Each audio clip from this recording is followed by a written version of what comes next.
누림과 드림의 행복을 전하는 광명 창성교회입니다. 안녕하세요. 강동규 목사입니다. 지난 시간에 지중해를 점령한 로마는 유럽과 아시아 그리고 아프리카 3개의 대륙을 점령하고 대제국이 되었다라는 것을 살펴보았습니다. 그렇다면 유대인들이 거주하던 팔레스타인도 로마의 속국이 되었습니다. 로마 제국의 황제는 로마에 있었겠지만 로마의 군대는 점령지마다 주둔하게 되었습니다. 그래서 로마의 지배 아래에 있던 유대인들의 마음은 편하지 못했습니다. 이때 팔레스타인 내에는 열심당이라고 하는 애국단체가 조직되었습니다.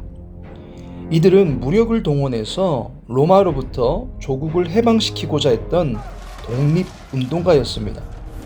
이들은 하나님의 나라가 전쟁을 통해서 지상에 완성된다라고 믿었습니다. 그래서 로마를 향해서 끊임없이 군사적 대항을 시도했던 것입니다. 하지만 막강한 군사력을 동원한 로마군 앞에서 열심당의 반란은 진압되었고, 이때 붙잡힌 수많은 열심당원들이 십자가형에 처해졌습니다. 십자가는 로마 정부를 위협하는 가장 극악무도한 범죄자에게 주어지는 끔찍한 형벌이었던 것입니다. 그런데 당시에 팔레스타인에는 열심당원처럼 로마를 대적하고자 했던 부류만 있었던 것이 아닙니다.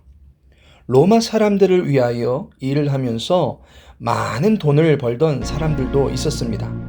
그들을 가리켜서 성경에서는 세리라고 말합니다. 세리는 로마 정부를 위해 봉사한 대가를 받으며 지냈기 때문에 반로마적 성향을 띤 열심당원과는 다른 입장을 보였습니다. 세리들은 동족으로부터 거두어들인 돈의 일부는 로마에 바치고 나머지는 자신들의 몫으로 착취하였습니다. 그야말로 동족을 희생시켜가면서 부를 거머쥔 사람들이었습니다. 따라서 세리들은 민족의 반역자로 취급받고 미움을 받을 수밖에 없었던 것입니다. 당시에 세리들에 대한 인식이 어땠을까요? 야생 짐승들 가운데 가장 잔인한 동물은 무엇일까요? 라는 물음에 대하여 당대의 기록에 의하면 이는 분명 곰과 사자가 될 것이지만 도시에는 짐승 같은 것들이 있어서 세리들과 같이 동족의 피를 빨아먹고 사는 기생충과 같은 것들이 있다라는 이야기가 회자되고 있었습니다. 이 답을 통해서 볼 때 당시에 세리들이 어떠한 대우를 받았는지 분명히 알 수 있는 대목입니다.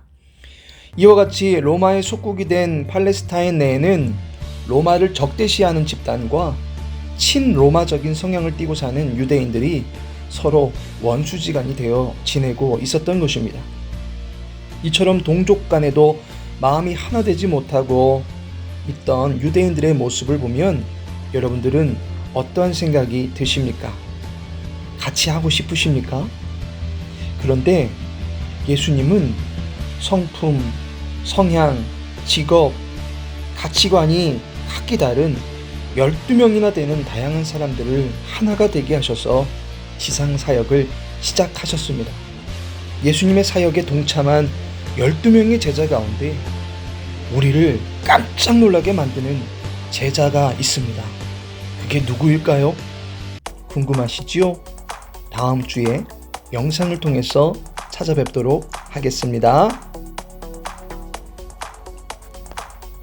그 선한 힘이 우릴 감싸시니 믿음으로 일어날 일 기대하네. 주 언제나 우리와 함께 계셔. 하루 또 하루가 늘 새로워.